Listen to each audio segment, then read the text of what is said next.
नमस्कार, मैं विनीता द्विवेदी। मेरे चैनल में आप सबका स्वागत है। आज मैं आप सबके लिए कक्षा 9वीं से मुसी संस्कृत पाठ्य पुस्तक के प्रथम भाग से पाठ 2 स्वर्ण काका पाठ लेकर आई हूँ। चलिए देखते हैं, इसके बारे में पढ़ें और जानें। यह हमारी पाठ्य पुस्तक का द्वितीय पाठ है। पाठ का नाम है स्वर्ण काका। प्रस्तुते पाठः श्री पद्मशास्त्रिणा विरचितं विश्वकथा शतकम् इति कथा संग्रहात् गृहीतो अस्ति। वही यह प्रस्तुत पाठ्य जो है यह श्री पद्मशास्त्री जी की विरचित में विश्व कथा शतकम नाम के कथा संग्रहात् से लिया गया है। अत्र विविध राष्ट्रेषु व्याप्ता शतलोककथानां वर्णनं विद्यते। इसमें यहाँ पर बहुत सारे राष्ट्र के, बहुत सभी देशों के व्याप्त 100 कथाएँ मौजूद हैं। इसमें इन कथाओं का 100 कथाओं का वर्णन किया गया है। एषा कथा वर्म म्यांमार देशस्य श्रेष्ठा लोककथा अस्ति। यह कथा अर्थात स्वर्ण काकः कथा वर्मा के देश की श्रेष्ठ लोक कथा है। अस्या कथा लोभस्य परिणामः तथा च त्यागस्य सुपरिणामः स्वर्णपक्षकाकः मध्येन वर्णितोऽस्ति। यह कथा लोभ के दुष्परिणाम तथा त्याग के सुपरिणाम और जिसे पूर्ण करने के लिए स्वर्ण पक्षी काक के मध्य इसे वर्णित किया गया है। स्वर्ण काक एक अत्यंत रोचक कहानी है जिसमें लालच के दुष्परिणाम के बारे में बताया गया है, जो यहाँ पर भी लिखा है। और इसके लिए स्वर्ण काक ने जो है इस कहानी में दुष्परिणाम एवं सुपरिणाम समझाने का प्रयास किया है। तो चलिए बिना देर किए शुरू करते हैं अपना पाठ स्वर्ण काका।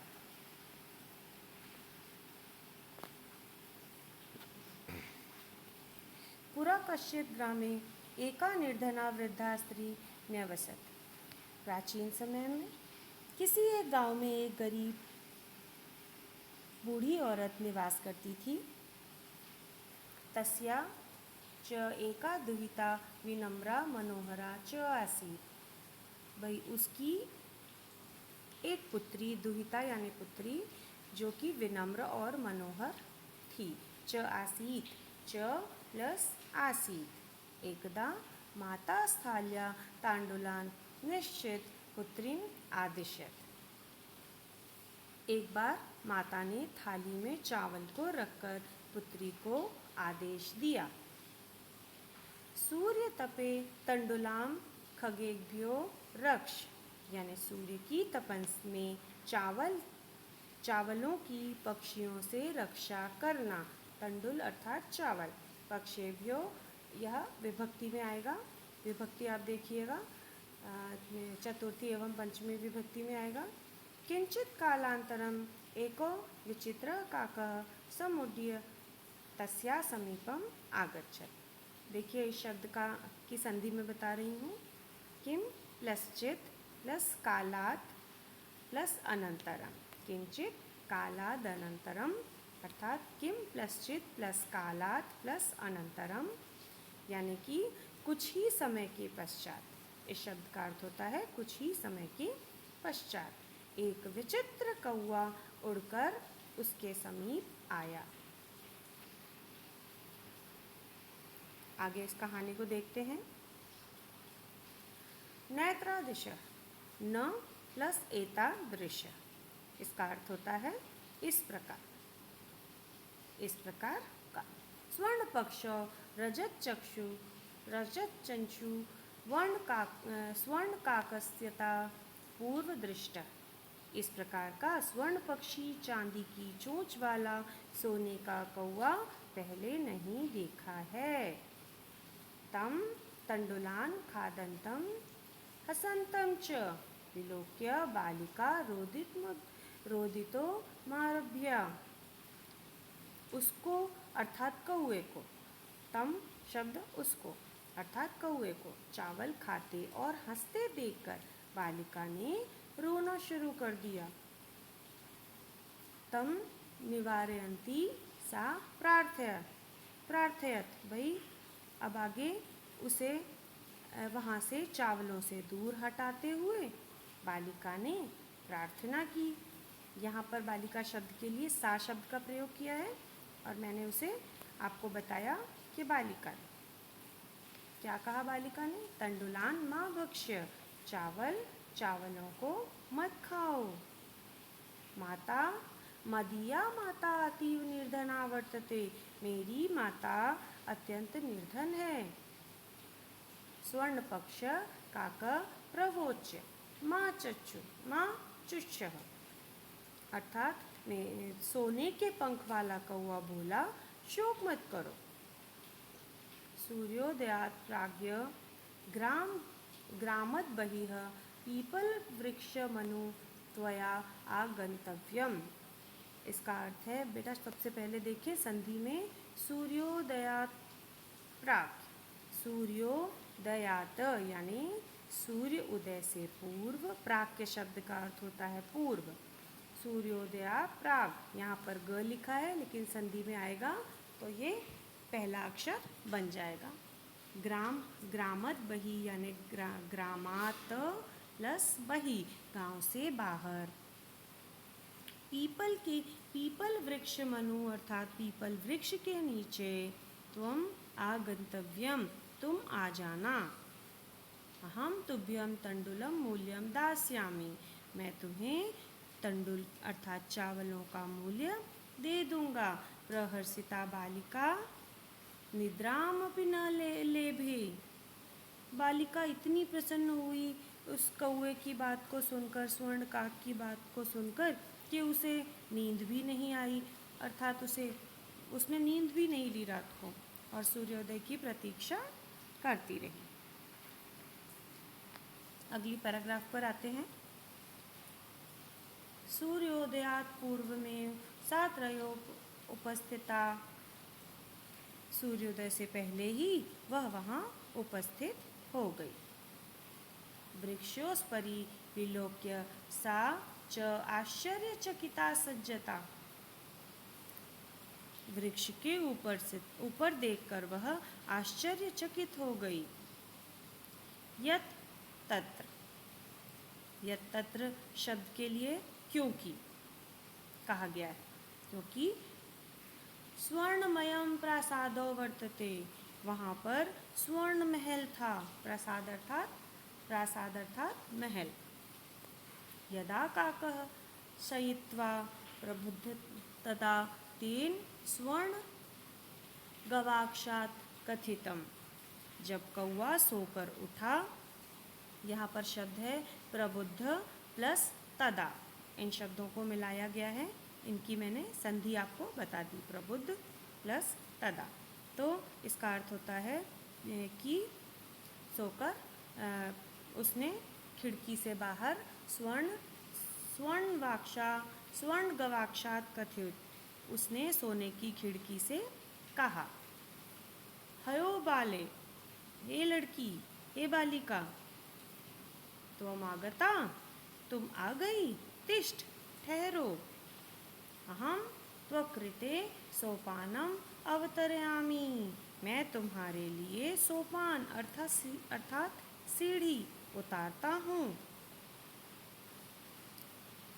तत्कथयम स्वर्णमयम रजतमयम ताम्रमयम वा, तुम ही बताओ सोने की, चांदी की या तांबे की सीढ़ी उतारूं। कन्या अवदत, कन्या बोली, अहम निर्धन मातु दुहिता अस्मि, मैं तो निर्धन गरीब माँ की बेटी हूँ। ताम्र सोपान आगमिष्यामि, तांबे की सीढ़ी पर से ही चलकर चली आऊँगी। परम स्वर्ण सोपानेन सा स्वर्ण भवनम आरोह्यत, लेकिन सोने की सीढ़ी से ही वह सोने की भवन में आई, अर्थात स्वर्ण कौए ने उसके लिए सोने की सीढ़ी भी नीचे उतारी और वह सोने की सीढ़ी से ऊपर आई। यहाँ पर कौवा जो है वो बालिका का मन टटोल रहा है। चिरकालं भवने चित्र विचित्र वस्तुनि सज्जानि दृष्ट्वा सा विस्मयं गता। बहुत देर तक, चिरकालम अर्थात बहुत देर तक, भवन में भांति भांति के चित्र विचित्र वस्तुनानी अर्थात भांति भांति की वस्तुओं को सजा हुआ देखकर वह आश्चर्य में पड़ गई। श्रांताम ताम विलोक्य काका अवदत, उसे थका हुआ, श्रांता शब्द का अर्थ है थका हुआ, थका हुआ देखकर कौवे ने कहा, पूर्वम लघु प्रातराशः क्रियताम।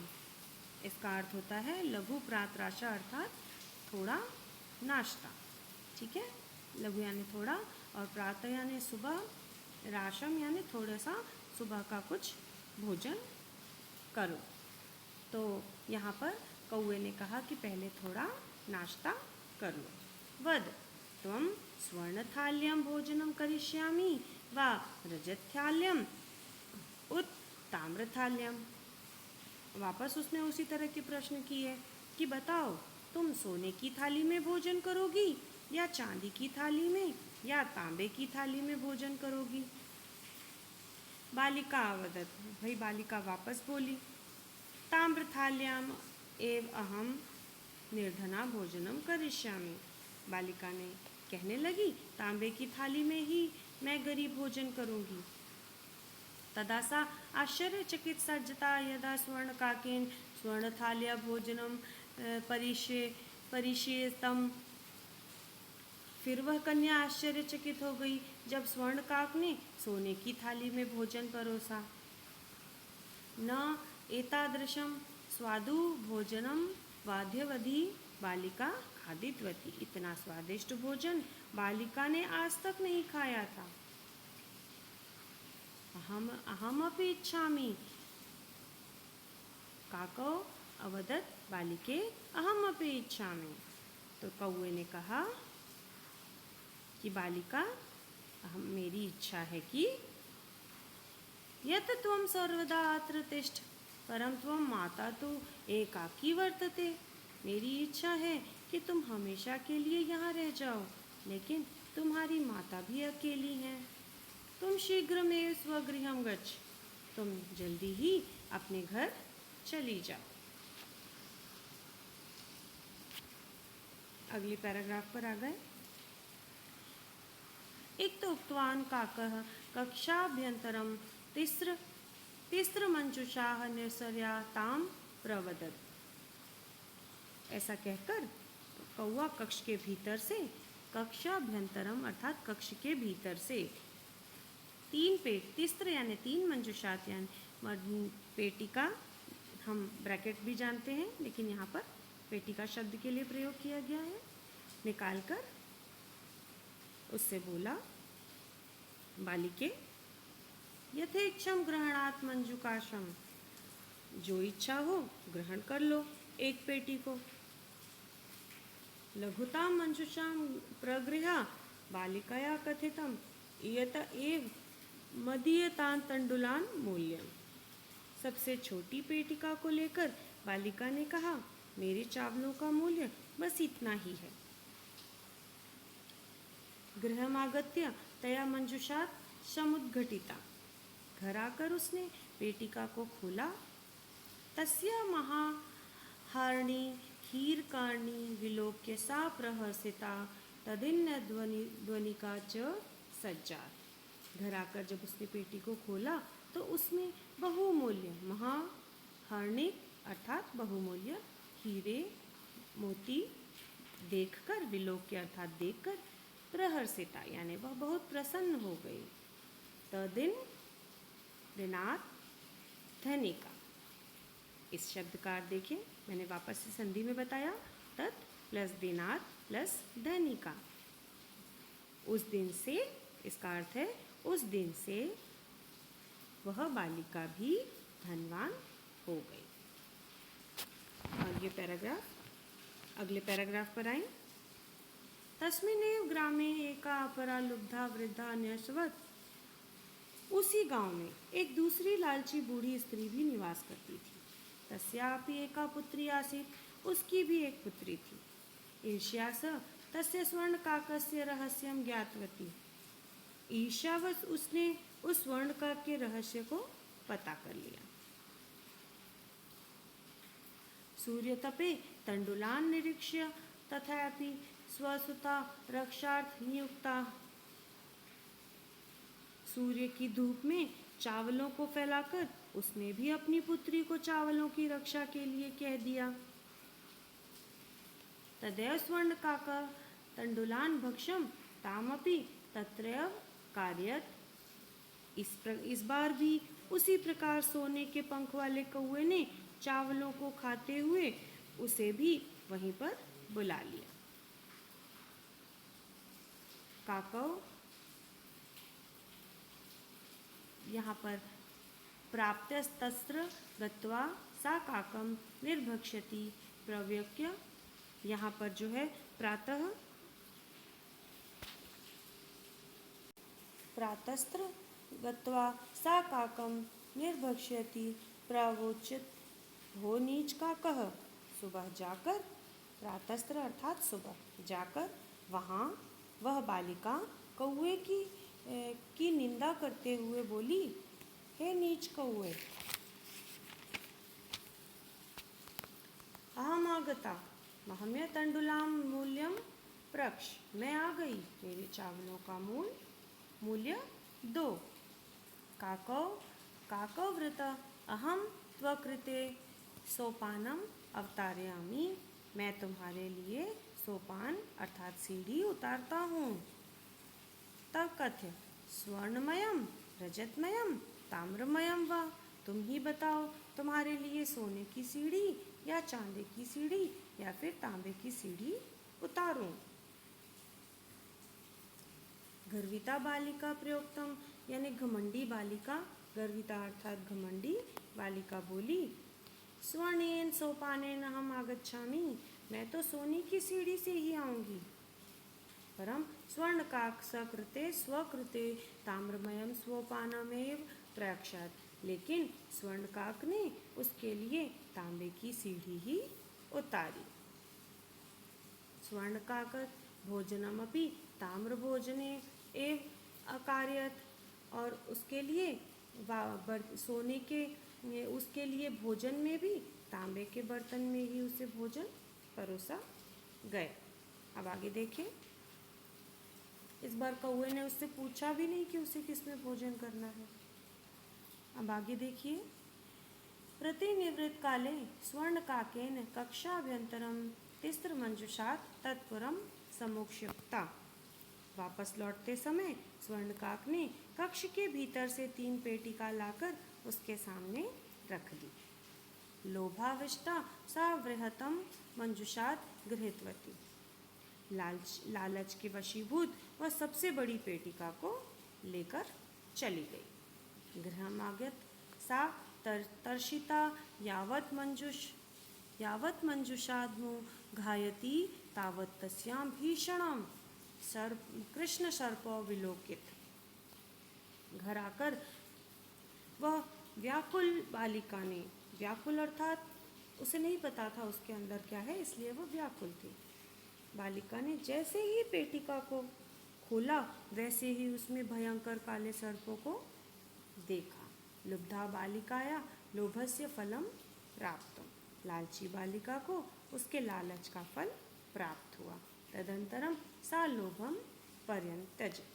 उसके बाद से ही उसने लालच का त्याग कर दिया।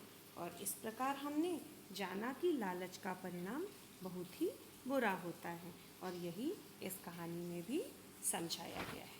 इसके साथ ही पाठ समाप्त हुआ। धन्यवाद।